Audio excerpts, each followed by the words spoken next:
Bien, merci d'être sur notre matinale. C'est un honneur sur la fréquence populaire. Alors, pour ceux qui ne connaîtraient pas David Kaila est économiste. Il enseigne depuis très longtemps à Angers. Il a été, avant que ça tourne un peu court, un des grandes figures des économistes atterrés. Je crois qu'il est toujours, même si c'est un peu compliqué, mais on en reparlera.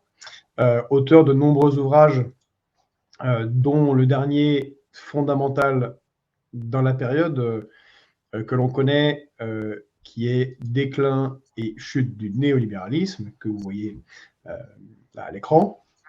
Si vous ne voulez pas le procurer, eh ben, ça fait partie des bonnes lectures en économie pour comprendre ce qui se passe et où on va, et aussi avoir quelques pistes de solutions. Alors, ce n'est pas tout. David Kaila est aussi, a été un très grand ami de Coralie Delhomme, que on révère ici. Il a été à la fondation, comme moi-même, mais moi, avec une petite main, David Kaila a été le premier président de la fondation en mémoire de Coralie Delhomme, les amis de Coralie Delhomme. Et il a beaucoup travaillé avec elle donc sur ce qu'est l'Union européenne. Ils ont écrit des ouvrages en commun et décortiqué en détail pour nous rendre de manière intelligible que font ces gens à l'Union européenne. Donc là, merci David d'être là. Et on a beaucoup de sujets à aborder avec toi. Je pense bien sûr à la crise économique dans laquelle on est de facto, les programmes d'austérité qui s'annoncent, la dette publique, le rapport Draghi, et peut-être à la fin parler des étranges choix économiques faits par certains à gauche. Oui, merci Georges. Alors, pour compléter ta présentation tout à fait juste, j'ai publié 2 bouquins depuis Déclin et chute du néolibéralisme qui peut-être intéresseront davantage les militants. Le premier, c'est justement un livre avec mes collègues des économistes atterrés, Christophe Rameau, Henri Sterdignac, Philippe Léger et Jacques Rigaudia, qui s'appelle Penser l'alternative. Bon, c'est un gros bouquin de 400 pages en 15 chapitres qui aborde chacun des questions, typiquement l'Union européenne, le protectionnisme. Donc, c'est les chapitres que j'ai personnellement rédigés, mais j'ai revu aussi les autres chapitres. Il y a un chapitre sur la décroissance qui est assez critique avec ça, sur le nucléaire.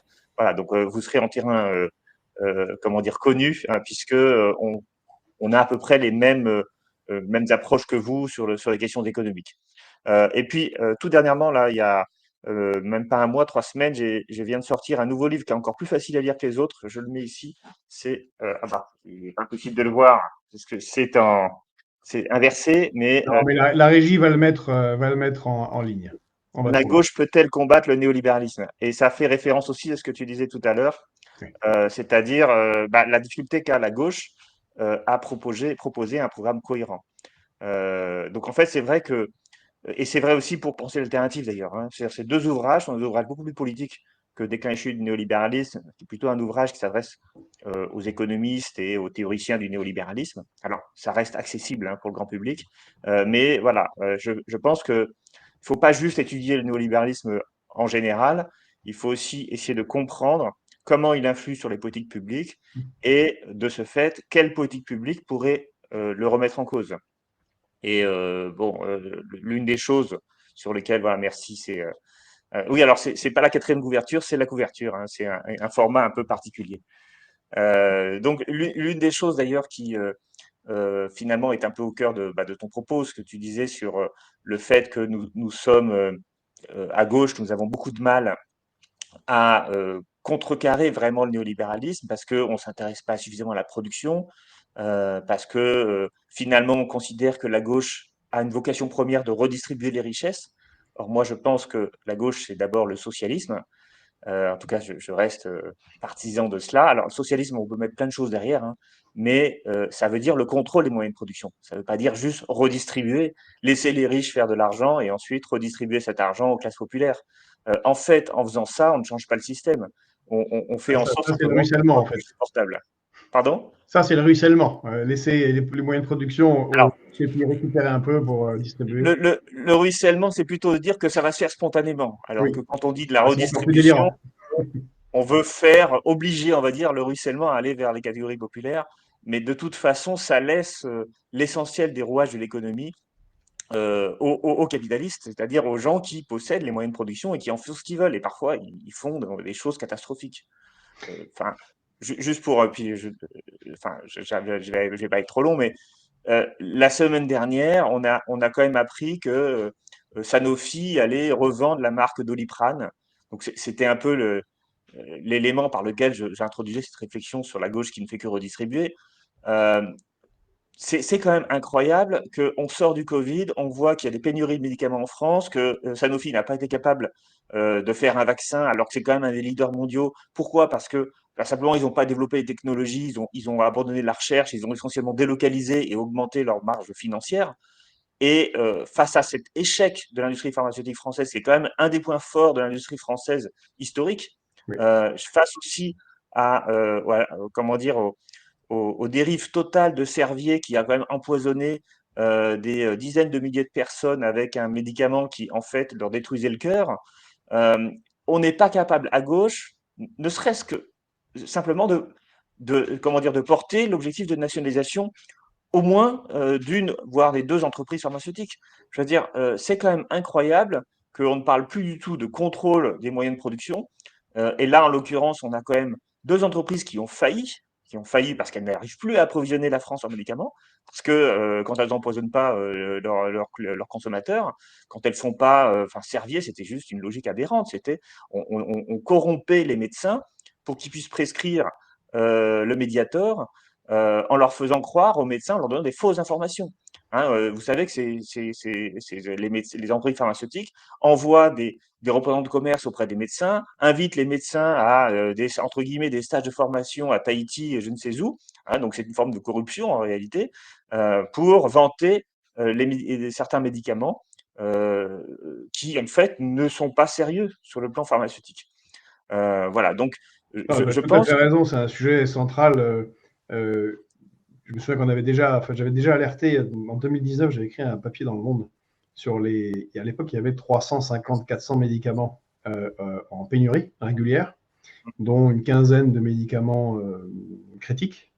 Là, on est passé à 3000. Là, en ce moment, il y a une pénurie, par exemple, de Ventoline.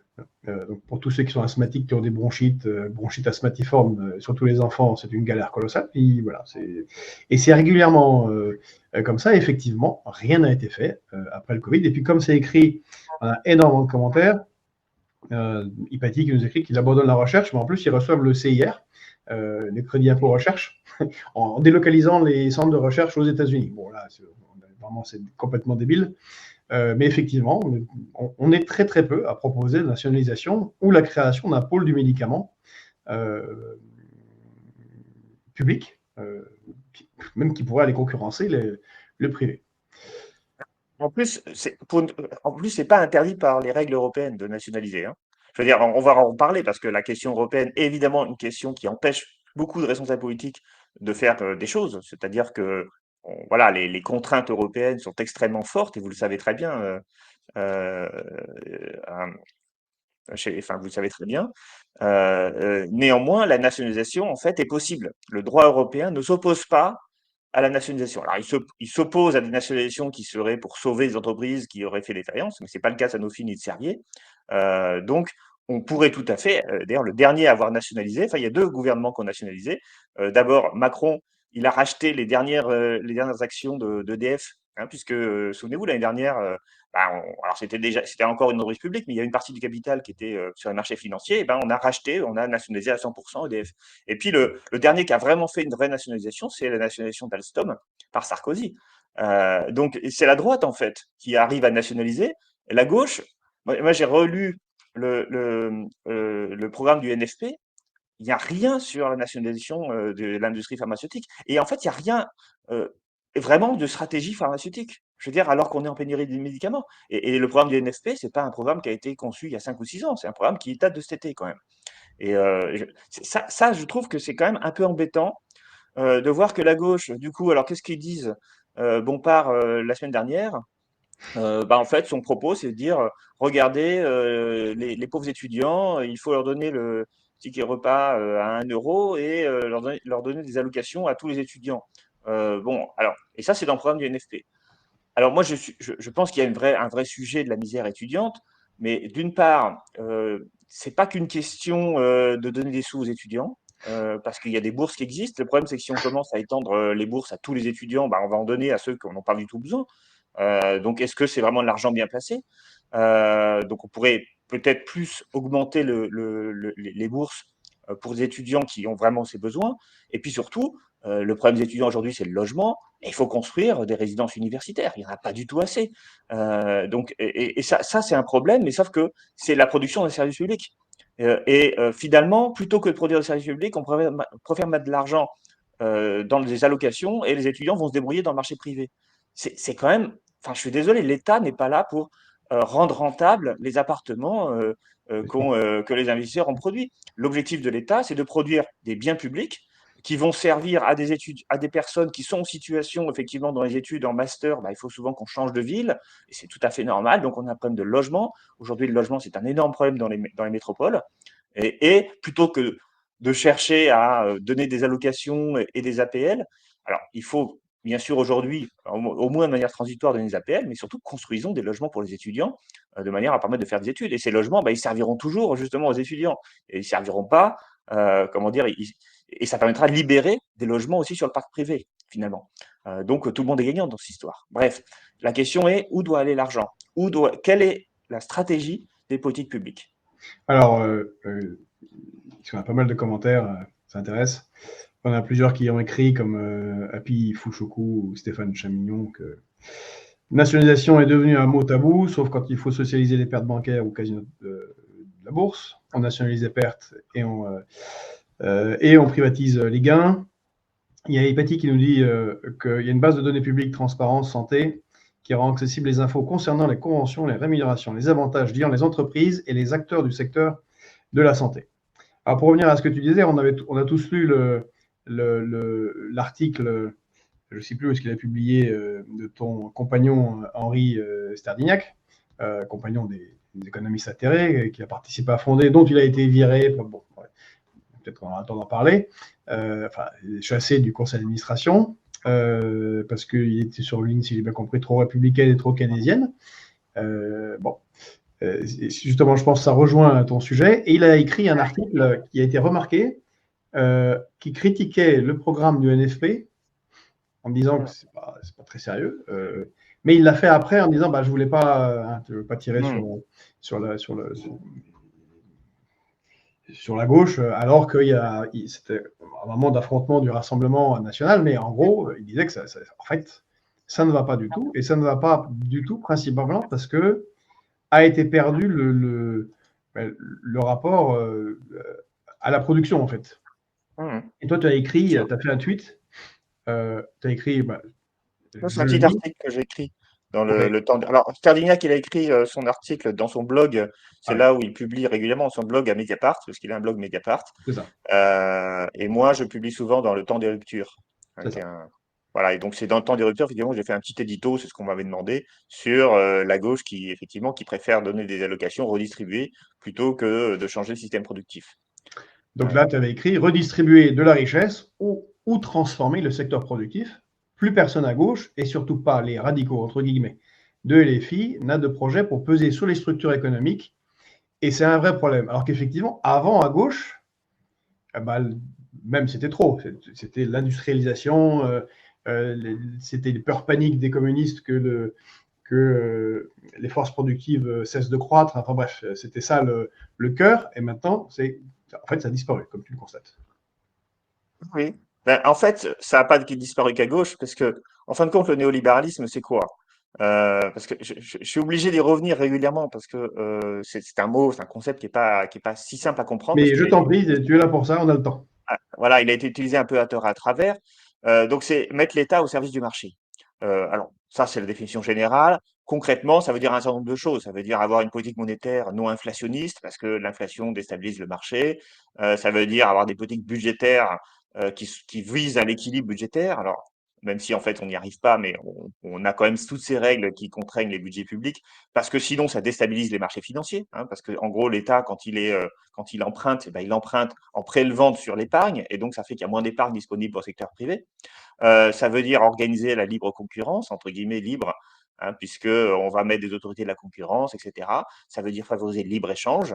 Voilà, donc c'est pas le néolibéralisme, c'est pas un État qui est en retrait, c'est un État qui va produire tout un ensemble de services et construire un cadre institutionnel dans lequel le marché va fonctionner le mieux possible. Mais parmi ces éléments-là, eh bien, il y a aussi l'aspect allocation sociale. Parce que distribuer des allocations sociales, en fait, les néolibéraux, ils sont pour, y compris des gens comme Friedman, Hayek, ils l'ont tous écrit. Moi, j'ai relu leurs bouquins. Tous disent le problème du marché, s'il n'y a pas d'État autour, bon, outre le fait que la concurrence risque de disparaître et que on ne peut pas gérer la monnaie, enfin, on ne peut pas laisser le marché gérer la monnaie, même si Hayek il croyait un peu à ça, mais bon, peu importe. On ne peut pas revenir à l'état loin, c'est ce qu'il voulait dire. Eh bien, le marché peut construire des situations sociales, engendrer des situations sociales qui sont inacceptables pour les gens, et donc pousser les gens à voter pour à l'époque, c'était le fascisme, le danger et le communisme. Hein, donc, ils ont tous conçu le fait que l'État devait verser des allocations. Et verser les allocations, c'est pas contradictoire avec le néolibéralisme. Et c'est la raison pour laquelle les dépenses publiques ne sont pas contradictoires avec le Je néolibéralisme. te remercie de le Ça dépend. rappeler, c'est vraiment très très Mais important. oui, Beaucoup de gens l'oublient, ça, en fait. mais ça, en fait, ça dépend quelles dépenses. C'est-à-dire que si on produit des services publics qui vont se substituer au marché, alors ça, c'est très mal. Ils sont contre. Mais si on donne des sous aux gens, ces sous, ils seront forcément dépensés dans le monde marchand. Et donc ça va aider le marché.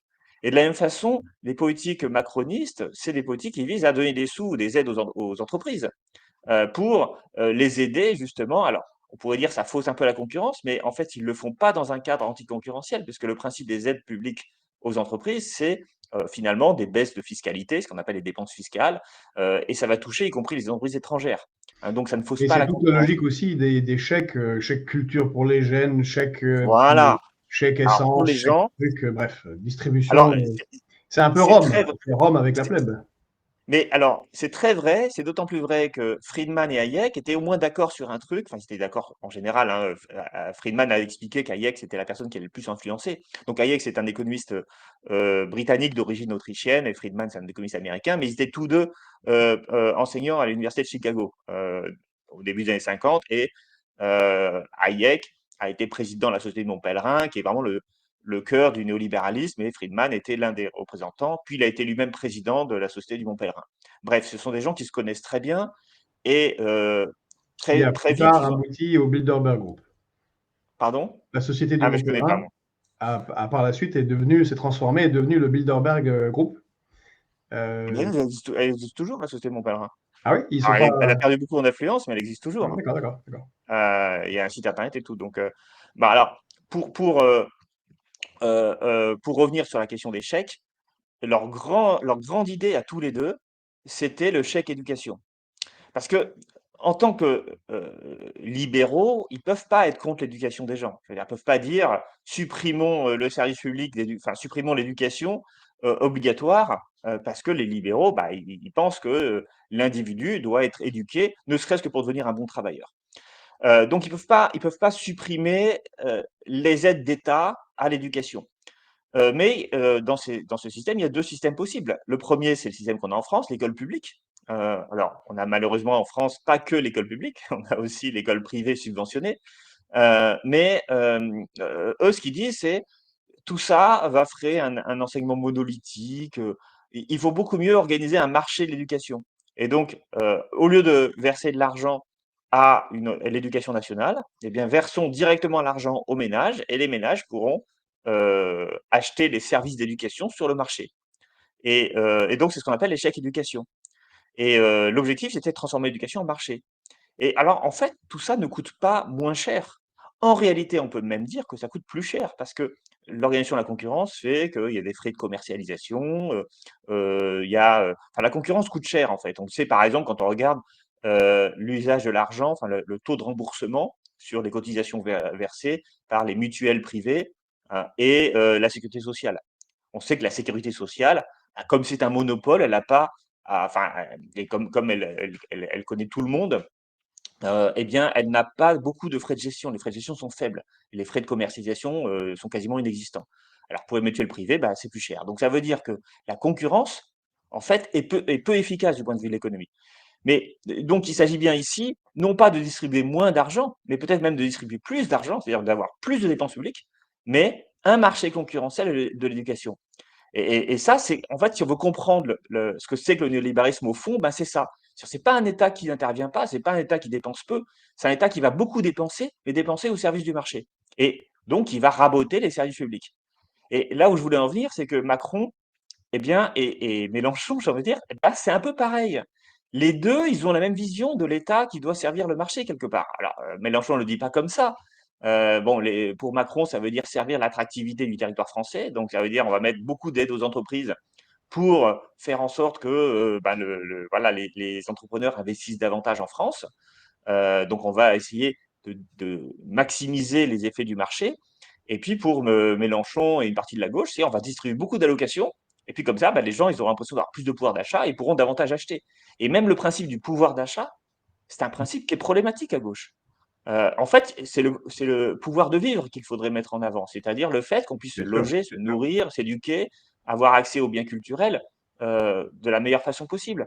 Mais ben, là aussi, les biens culturels, la politique de Macron, c'est pas donner plus d'avantages d'argent à la culture, parce que la culture, c'est un truc intéressant. Parce qu'on ne va pas avoir des structures culturelles, enfin, on a quelques structures culturelles d'État, mais c'est surtout des festivals. C'est-à-dire qu'il y a on développe beaucoup les associations qui sont indépendantes. C'est pas un contrôle étatique de la culture. La culture, c'est mettre en place des institutions dans lesquelles on va avoir des compagnies de théâtre, des cinéastes indépendants avec leur propre vision, qui vont pouvoir être financés par de l'argent public. Mais ce que fait Macron, c'est pas ça. Il met le chèque culture pour tous les jeunes et puis ils vont s'acheter des mangas avec. Mais en fin de compte, bah, ça va aider peut-être les libraires, mais ça va pas contribuer réellement à développer l'offre culturelle. Bien sûr. Voilà, donc cette histoire de chèque, de mettre l'État au service du marché, c'est un truc qui imbibe complètement nos politiques économiques. C'est pour ça que je dis que bah, le néolibéralisme, bah, il est au cœur des représentations de nos responsables politiques et il est très difficile à lutter contre, parce que qui à gauche va dire je suis contre le pouvoir d'achat, l'augmentation du pouvoir d'achat. Et pourtant, j'ai pas envie de dire qu'il faut dire ça, mais il faudrait changer de discours. Il faut dire je suis pour le contrôle de l'économie ou davantage le contrôle de l'économie, parce que le problème du pouvoir d'achat, c'est que c'est 1 euro une voix. Plus on a d'argent, plus on peut agir sur le système économique. Et d'ailleurs, toutes ces histoires de consommation citoyenne, ah ben, il faut être responsable dans sa consommation, le consommateur est un citoyen, tout ça, c'est des foutaises. Parce que ça veut dire que quand vous êtes riche, vous avez plus de voix que quand vous êtes pauvre. Et donc, ça perpétue en fait les inégalités.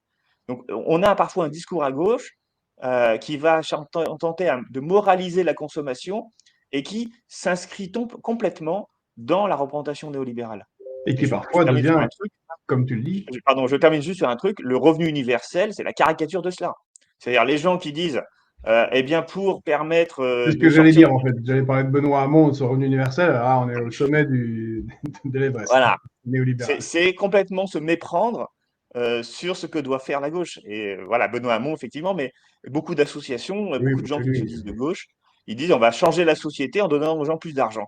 Mais plus on donne d'argent aux gens, plus cet argent, qui a vocation par définition à aller sur le marché, va susciter l'entrepreneuriat privé, le capitalisme en fait. Et en plus, c'est quelque chose qu'on ne pourra pas contrôler du point de vue démocratique. Donc l'État, il va se transformer en grande tirelire plutôt que en acteur stratégique. Exactement. Alors qu'il faudrait plutôt investir dans les transports, dans l'hôpital public, qui sont de facto un revenu universel, mais euh, réparti de manière beaucoup plus intelligente et beaucoup plus utile pour la société, plutôt que de donner des chèques. Il y a énormément, alors j'arrive pas à suivre parce qu'en fait, tu provoques beaucoup de réactions positives et tout un tas de commentaires. Je vais en prendre un, c'est celle d'Hypatie qui dit on pourrait commencer à aller chercher l'argent gaspillé, évasion fiscale, triche sociale, CIR, CICE, Union européenne, mauvais usage ASE, ta.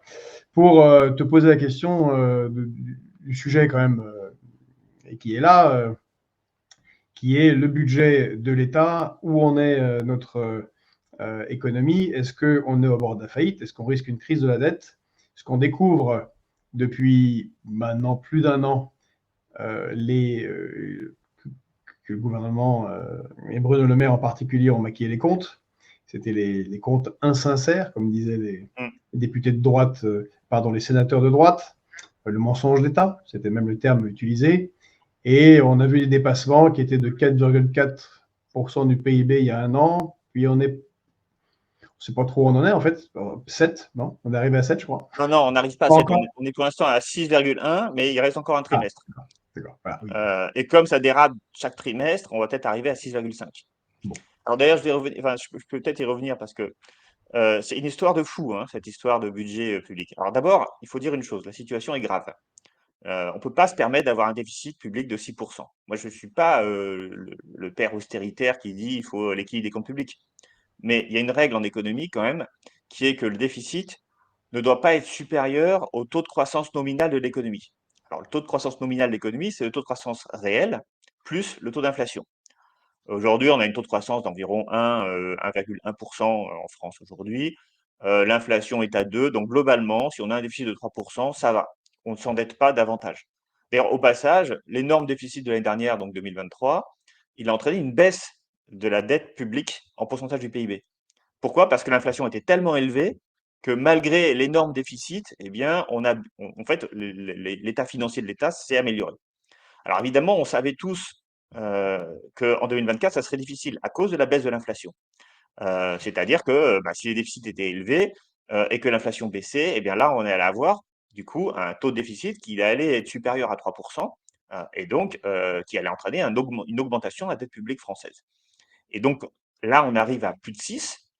Donc vous voyez que là, on n'est pas du tout bon, quoi.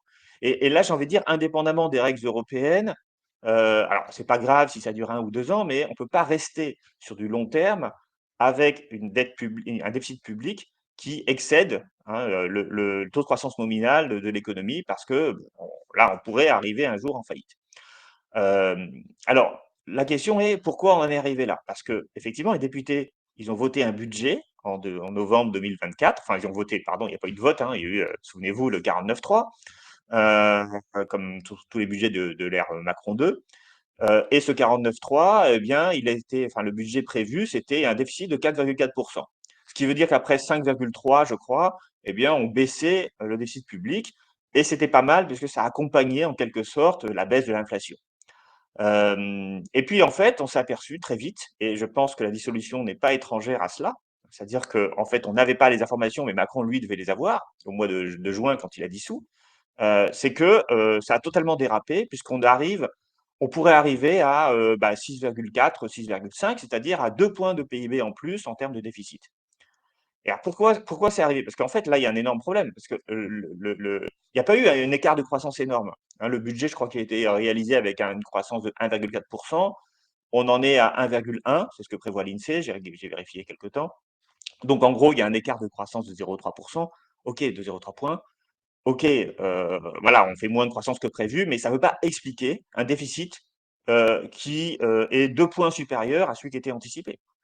Donc là, c'est là qu'il y a un problème. Alors, le budget est-il insincère? Est-ce qu'il y a un mensonge d'État? Moi, honnêtement, enfin, j'aime pas trop dire ça parce qu'on ne sait pas ce qui est dans la tête de nos gouvernants.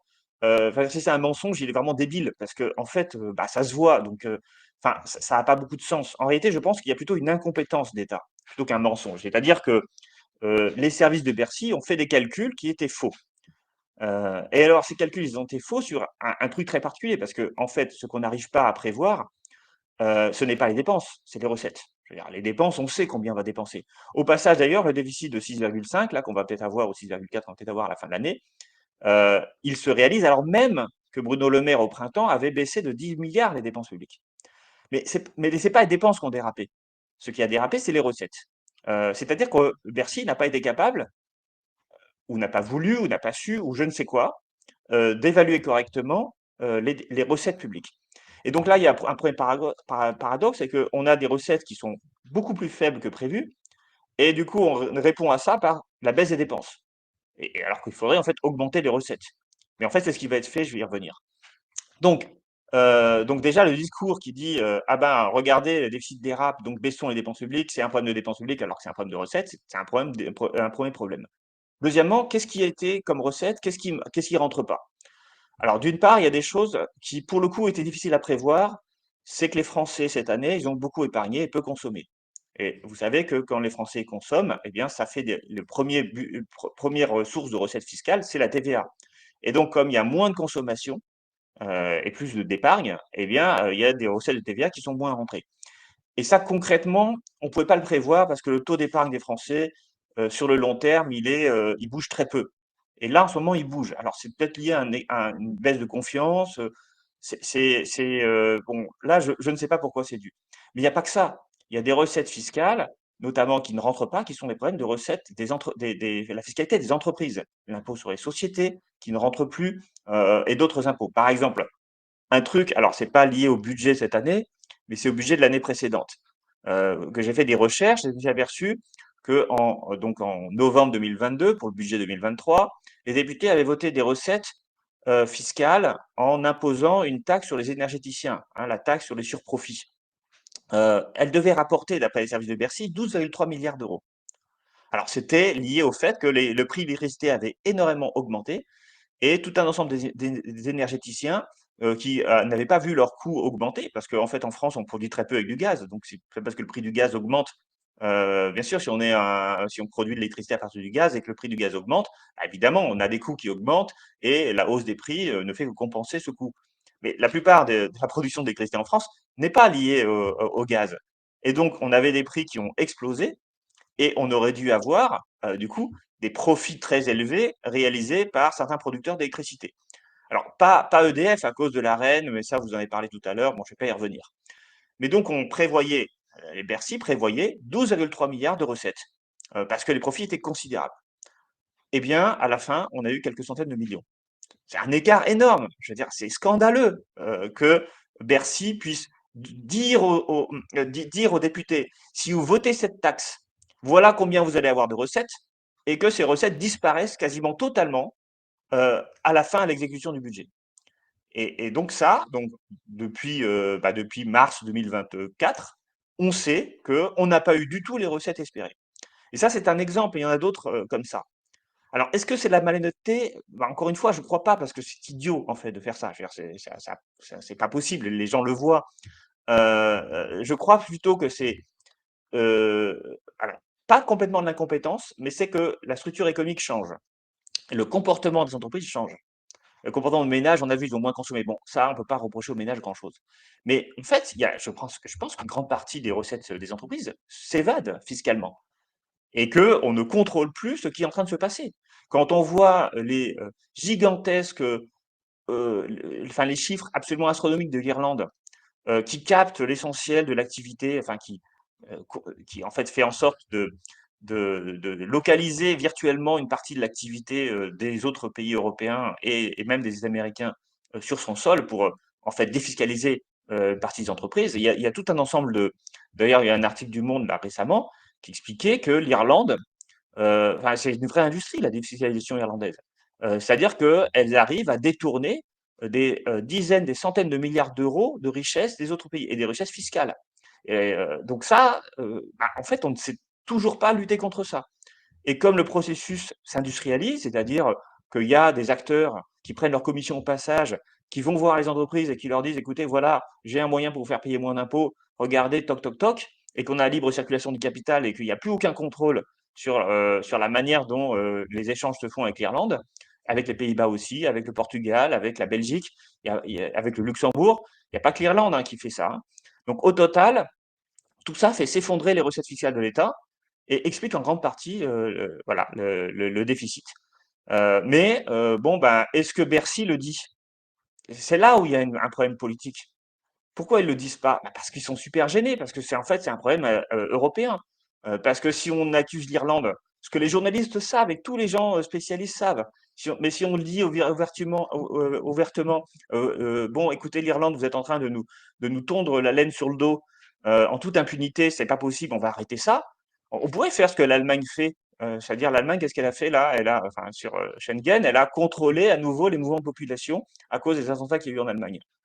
Bon, nous, au moment des attentats de 2015, on l'a pas fait, alors que c'était bien pire parce qu'ils ont eu des Allemands, hein. Bon, peu importe. On pourrait dire à l'Irlande, écoutez, maintenant, on va remettre du contrôle, on va voir toutes les succursales ouvertes par nos entreprises nationales en Irlande, et on va inspecter les mouvements d'argent qui ont lieu avec vous. On pourrait, c'est contraire aux règles du marché unique, mais de la même façon que l'Allemagne a fait un truc contraire à ce qui s'est passé à Schengen, enfin au traité de Schengen, nous on peut l'imposer, au moins temporairement, de manière à voir ce qui se passe et à comprendre pourquoi il y a cette perte fiscale gigantesque. Voilà, enfin moi si j'étais ministre des Finances, c'est ce que je ferais quoi. Ah ouais, c'est Donc ce que je veux dire, fondamental. Mais comme tu l'as dit, oui, peut-être que peut-être la raison, c'est parce que l'Union européenne n'est pas construite comme ça. Elle est construite justement pour qu'il y ait de l'évasion fiscale, au service d'une oligarchie qui ne fait que. oui, Qui- j'en vois quelqu'un qui dit, pardon, j'en vois Ouais, quelqu'un qui dit faut sortir de l'UE. Je ne vais pas être désaccord avec ça, mais la question, c'est maintenant, quoi, concrètement. Parce que oui, c'est vrai. si la réponse est on va sortir de l'UE, bon, bah, faisons un référendum, ah bah tiens, on le perd, ah bah du coup, on est un peu con. Non, non, mon avis, il faut lutter d'abord. Enfin, en fait, on peut arriver à sortir de l'UE qu'à la fin d'un processus de délégitimation de l'Union européenne. Et ce processus de délégitimation de l'Union européenne, il passe par des interventions ponctuelles de l'administration, de l'État français, pour dénoncer tout un ensemble de choses qui nous désavantagent. Et à mon avis, on peut beaucoup plus facilement commencer par s'opposer quand même à ce que fait l'Irlande, parce que ce qu'elle fait, c'est qu'elle nous vole de l'argent. Enfin, au passage, maintenant c'est objectivement dit, c'est-à-dire que la Commission européenne, vous savez qu'elle a taxé Apple, elle a foutu une amende à Apple de 13 milliards d'euros euh, en 2016 pour avoir bénéficié d'aides d'État de l'Irlande. Ces aides d'État, c'est la défiscalisation. Une défiscalisation qui était négociée entre Apple et quasiment payé moins de 1% d'impôts pendant 20 ans en Irlande. Et en plus, on n'a pas pu y remonter jusqu'au tout début parce qu'il y a des phénomènes de prescription qui fait que la commission n'a pas pu enquêter sur le début des années 90. Mais c'est une très très vieille histoire, cette histoire. Et donc, en gros, Apple a bénéficié de 13 milliards d'euros d'aide publique de l'État irlandais. Euh, Elle a mis cette amende. Cette amende a été contestée au tribunal de l'Union européenne, qui a cassé la décision de la Commission européenne. Puis la Cour de justice a fini par trancher il y a quelques semaines en disant effectivement la Commission européenne a raison. C'est une forme de dette d'État. Et donc maintenant, Apple est condamné par la Commission européenne à verser 13 milliards d'euros au budget public irlandais qui est en excédent, hein, parce que l'Irlande, ils récupèrent tellement de ressources fiscales des autres pays qu'ils ont un budget excédentaire. Et maintenant, ils vont récupérer une manne de 13 milliards. Mais quand est-ce que les gens, enfin, qui aujourd'hui en France, parmi nos responsables politiques de premier plan, dénoncent ce scandale? L'Irlande a triché, l'État irlandais a triché, et il est condamné à recevoir 13 milliards. Mais, non, mais non, franchement, mais enfin, je veux dire, non. En réalité, le problème, c'est que l'État il a triché vis-à-vis aussi des autres pays européens, parce que Apple, elle n'est pas allée en Irlande contre rien, elle est allée en Irlande contre cette promesse de défiscalisation. Et donc, il faudrait que ces 13 milliards, ben, ils soient redistribués aux autres États européens qui ont été les victimes premières de cette stratégie de l'État irlandais. Alors voilà, D'accord. si on commence à faire ça, eh bien, on délégitimise l'Union européenne et on permet d'aller à long terme vers le Frexit, si vous préférez. Et on ne peut pas commencer par le Frexit. Non, Aujourd'hui, vous faites un référendum, mais vous êtes mort, quoi. on est, en tout cas personnellement, je suis d'accord avec toi sur cette approche des petits pas, on va dire, pour reprendre leurs termes. Pour aller plus en profondeur, on a un problème d'ailleurs qui est lié à notre première discussion sur le fait que la gauche a un petit peu oublié, plus qu'oublié, qu'il faut produire des choses. On a eu un phénomène de désindustrialisation important en Europe et en particulier en France sur les 30 dernières années. On se souvient qu'en 2000, on avait encore des conglomérats comme la Compagnie Générale d'Électricité. Il y avait des Rhône-Poulenc, bref, toute une série d'entreprises, Alcatel, Alstom, Technip. Bon, tout ça a été bradé. On a imposé des vues étranges, par exemple de M. Tchuruk sur les usines sans ouvriers ou les délocalisations massives. Le fait est qu'on a un déficit de la balance commerciale qui est grave et qui ne fait que s'aggraver. La question est comment, en dehors de ce qu'on peut faire par rapport à l'Union européenne, comment on se sort de ce problème principal que, en fait, on ne produit pas assez, que ce soit pour taxer, pour ou pour tout simplement produire, avoir du travail industriel, et ne pas se retrouver avec ces déficits qui en fait bah, creusent à l'infini le déficit. C'est-à-dire que sans cette réindustrialisation, comment on se sort de cette dette? Et est-ce qu'on est face à une crise de la dette? Déjà, la question de la dette et la question de la désindustrialisation, c'est pas tout à fait les mêmes questions, hein. Et la dette, il faut voir la dette publique et la dette privée. Ça aussi, ce sont deux choses très différentes. J'ai commencé par la désindustrialisation, parce qu'évidemment, c'est un énorme problème. Je veux dire, la France est un des pays qui s'est le plus désindustrialisé, avec le Royaume-Uni d'ailleurs. Je veux dire, alors le Royaume-Uni, ça, là, il a un peu inversé la tendance. Alors, j'ai pas vu les tout derniers chiffres, mais j'avais été étonné de voir que bah, depuis 2016, en fait, il y avait une forme de réindustrialisation du Royaume-Uni. Euh, en France, on a énormément chuté. Ensuite, Macron a parlé de réindustrialisation et en réalité, bon, la courbe a arrêté de chuter, hein, c'est tout ce que ça veut dire, hein, mais on arrive à 10% du PIB, moins de 10% du PIB en industrie manufacturière, ce qui est quand même extrêmement faible.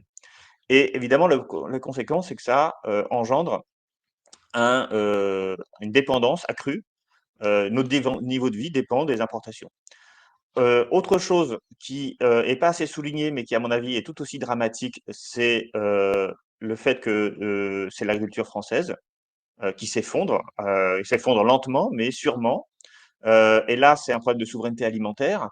Regardez les fruits et légumes sur les marchés, de plus en plus viennent d'Espagne ou plus loin encore. Et là, bon, moi j'ai travaillé un La peu. Alors, bah, production a été divisée par deux en 20 ans. On a Philippe Grégoire qui vient souvent nous en parler de. fruits et légumes, mais Oui, oui. globalement, en fait, la chose est simple. On a de moins en moins de surface cultivée et des rendements qui stagnent. Donc, forcément, on produit de moins en moins. Je parle même pas des produits laitiers, des viandes ovines, etc. Parce que au-delà des fruits et légumes, il y a tout un ensemble de choses. Alors, d'ailleurs, tu fais partie du comité de rédaction de Front Populaire, il me semble. Je publie un article. Non, enfin, tu fais partie des fondateurs, Je hein. n'y suis plus. J'écris de temps en temps comme toi, mais je ne suis plus au comité de D'accord, rédaction. ok. Bon, en tout cas, j'ai écrit en juin dernier un article sur la question agricole. Je pense que c'est une question qui, encore une fois, n'est pas assez vue à gauche. Alors, je parle même pas de ceux qui disent qu'il faut faire du bio partout. Enfin, tout ça est ridicule. Alors, je dis pas que le bio soit mauvais en soi, hein, c'est pas ça. Mais si on fait, le bio, c'est 30% de rendement en moins, en moyenne, hein, 30-40% de rendement en moins. Donc, si on a des surfaces cultivées qui continuent enfin, qui continuent de baisser, c'est 30 ou 40% en moins de production agricole. Oui, mais là aussi, Et c'est un donc, rapport délirant à la production, justement. bah oui, oui, voilà, c'est C'est ça. C'est-à-dire lunaire. C'est comment on lunaire. fait, comment on fait pour produire davantage à la fois des biens industriels et des biens agricoles. Eh bien, bah, en fait, bah, ça va pas te surprendre, hein, ma réponse c'est bah, il faut reprendre un contrôle de certain nombre de choses. Alors moi, ce que je propose sur l'agriculture, c'est reconstituer une filière vivrière. Et alors, paradoxalement, ça serait pas incompatible avec les droits européens. Alors, il faut être un peu malin, bien sûr. Moi, comme je vous le dis, hein, je suis pour qu'on joue avec les règles avant, au moins dans un premier temps. Imposer une démarchandisation, non pas de toute l'agriculture, mais d'une partie de l'agriculture. Pourquoi je dis pas toute l'agriculture? Parce que moi, ça me dérange pas que la production de vin ne soit pas considérée comme une production vivrière. L'agriculture ne se limite pas à nourrir les gens. Elle produit aussi des biens de consommation de luxe, bon, certains vignobles, etc., voire de biens industriels, du lin qu'on peut produire pour le textile, etc. Donc ça ne relève pas de la souveraineté alimentaire. Et puis il y a aussi des biens de base. Et les biens de base de souveraineté alimentaire, donc l'agriculture dite vivrière, eh bien, devraient être protégés, mais pas simplement en France, elle devrait être protégée dans tous les pays. Et donc ça veut dire qu'il faudrait qu'on invente des règles communes pour démarchandiser cela. Et donc ça veut dire des prix garantis, par exemple, ce qu'on a fait pendant longtemps, hein. L'agriculture française s'est relevée après la Seconde Guerre mondiale. Enfin, c'est relevé, c'est levé en fait, parce que l'agriculture française c'était une catastrophe au début du XXe siècle, hein. Je veux dire, les rendements étaient extrêmement faibles, la productivité de travail était extrêmement faible. Et on a industrialisé l'agriculture française après la Seconde Guerre mondiale avec la politique des prix garantis, qui est au départ une politique française, qui s'est ensuite étendue à l'Union européenne. Comme quoi l'Union européenne a pu aussi, à certains moments, protéger l'agriculture européenne. Et puis dans les années 90, eh bien, on a supprimé ce système. On est passé des prix garantis à des allocations aux producteurs. Et donc, c'était les prix de marché. Et donc, c'est depuis ce moment-là que ça va pas du tout. Et puis en plus, on a ouvert des traités de Je fais une libre-échange petite avec incise. On oui, a Philippe Grégoire, qui est coprésident du SAMU social agricole, qui régulièrement parle de ça. Et lui, il propose de venir à la charte de la Havane, qu'on ne va pas aborder ici, mais comme une approche différente de la production oui, agricole. mais oui, enfin, la charte de la Havane, elle donne des principes, hein, elle dit pas concrètement comment il faut faire. Et c'est un peu la limite. Donc moi, ce que je propose, c'est simplement d'avoir des systèmes de prix garantis, une agriculture régulée qui soit vivrière, et de dire bah, tous les pays ont le droit d'avoir une agriculture vivrière. Et en même temps, pour garder une agriculture commerciale qui pourrait exporter, parce que finalement le blé en France, bah, c'est une industrie d'exportation, et on a parmi les terres les plus fertiles au monde, alors moins que l'Ukraine, mais on a des super rendements en blé en France. Et bah, ça, on peut laisser ça de manière commerciale. Bref, tout ça pour dire qu'on pourrait tout à fait négocier que les règles européennes actuelles s'appliquent à une partie de l'agriculture et qu'une autre partie de l'agriculture, au nom du caractère vivrier, et ça ne serait pas incompatible avec les traités européens, eh bien, cette autre partie de l'agriculture pourrait, elle, être protégée spécifiquement au nom du principe de l'agriculture vivrière. Et en fait, voilà, bon, ça, je te parle de l'agriculture parce que j'aime bien qu'on élargisse un peu nos questionnements, en particulier à gauche. Et la question agricole, on la traite très mal, en fait, très souvent. Parce que, en fait, après, on a la proposition de la gauche, eh bien, c'est la sécurité sociale de l'alimentation.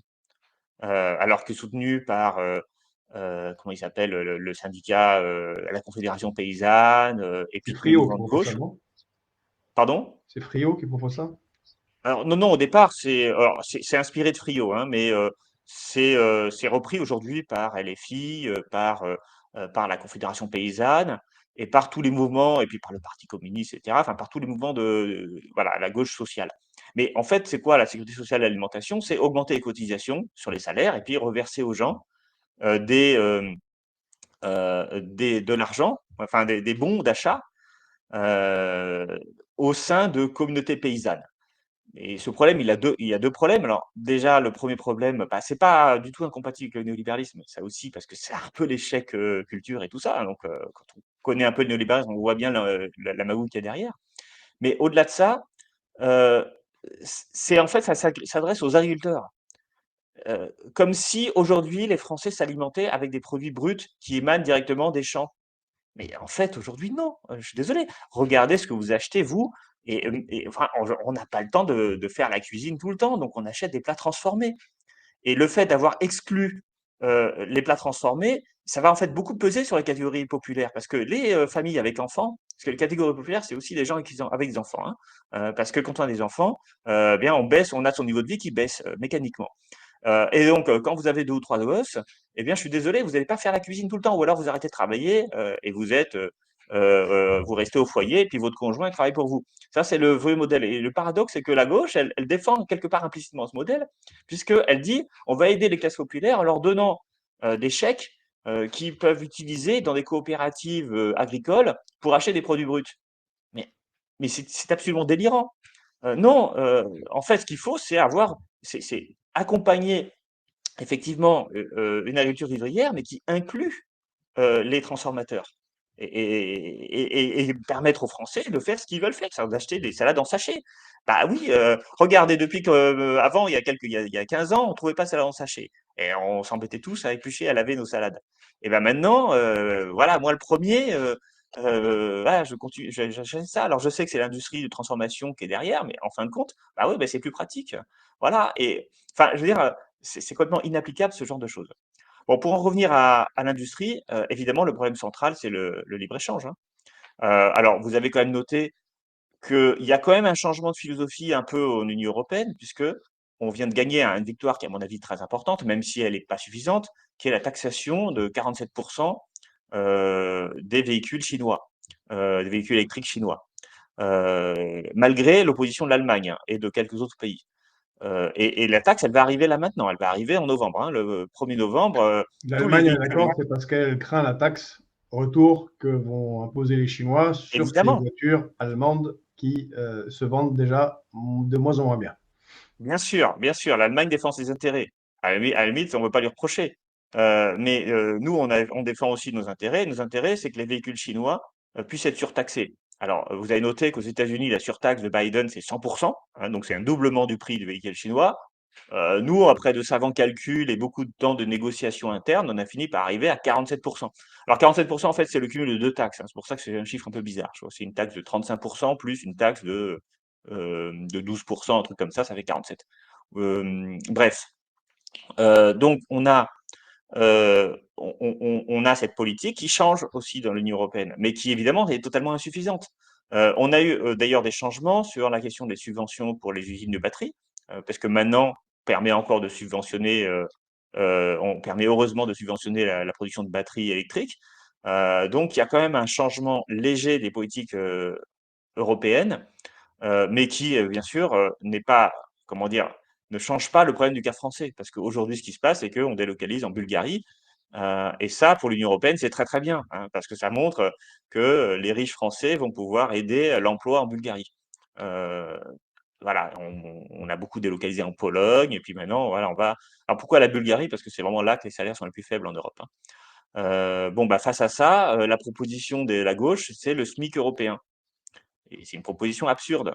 Pourquoi je vais vous dire? Parce que le SMIC européen, ça ne veut pas dire le même salaire partout en Europe, comme on le voit en France. Ça veut dire un salaire minimum dans tous les pays européens égal à 50%, 60% du revenu médian. Ah bah, ça veut dire que quand le revenu médian en Bulgarie il est très très faible, il est trois fois plus faible, et ben, le salaire minimum en bulgare, il sera trois fois plus faible que le salaire minimum français. Et donc ça ne résoudra absolument rien. Alors voilà, on est en train de dire on lutte contre les délocalisations en créant l'Europe sociale, mais en fait on ne fait rien. On continue de perpétuer les inégalités. Ah, Voilà. Donc t'es embêtant quand même, David, à expliquer les choses clairement et montrer le ridicule de certaines positions qui ne sont que de la com, en fait. oui, bah après le problème c'est qu'il y a des militants sincères qui sont à voir, hein. L'électorat Alors, socialiste et de Glucksmann, il existe. Et l'électorat de gauche est majoritairement pro-européen aujourd'hui. Donc, il y a quand même alors beaucoup de déconstruction à malheureusement, faire. on n'a pas réussi à suivre tous les commentaires. Je crois que tu as suscité plus de commentaires depuis qu'on a lancé la matinale il y a maintenant presque 3 semaines. Euh, en tout cas, tu as apprécié. Et je te remercie parce qu'en fait, il est déjà 11h06, en fait. Le temps passe extrêmement, extrêmement vite. Et on n'a pas réussi à aborder tous les sujets parce que, bon, mais c'est un petit peu trop. Il y a beaucoup trop de sujets. Euh, voilà, on remet l'avant-dernier livre que tu as écrit, mais qui est très très bon, Déclin et chute du néolibéralisme. Il faudrait sûrement qu'on te fasse revenir pour parler plus longuement de ces sujets, ou faire un sujet juste avec que toi sur l'économie, parce que malheureusement, on n'a pas assez de gens à gauche, ou d'ailleurs à droite, hein, qui expliquent les choses aussi clairement et limpidement. Je crois que c'est quelque chose de très, très, très précieux. Voilà, il faudra revenir. Ben non, non, mais avec plaisir. Après, c'est vrai on peut parler d'un sujet en particulier. Là, c'est vrai qu'on a voulu aborder beaucoup de sujets. Bon, j'ai pas fini sur la question budgétaire, on aurait pu en parler beaucoup. Ah oui, Oui. si, quand même, un dernier truc sur la question Non, budgétaire. vas-y, vas-y. J'avais annoncé sur Twitter, j'avais dit, enfin, j'avais pas annoncé, j'avais répercuté les 60 milliards d'économies annoncées par Barnier. Bah, en fait, il va pas y avoir 60 milliards d'économies. En fait, 60 milliards, en fait, ça va être 45 milliards parce que c'est 60 milliards sur une tendance.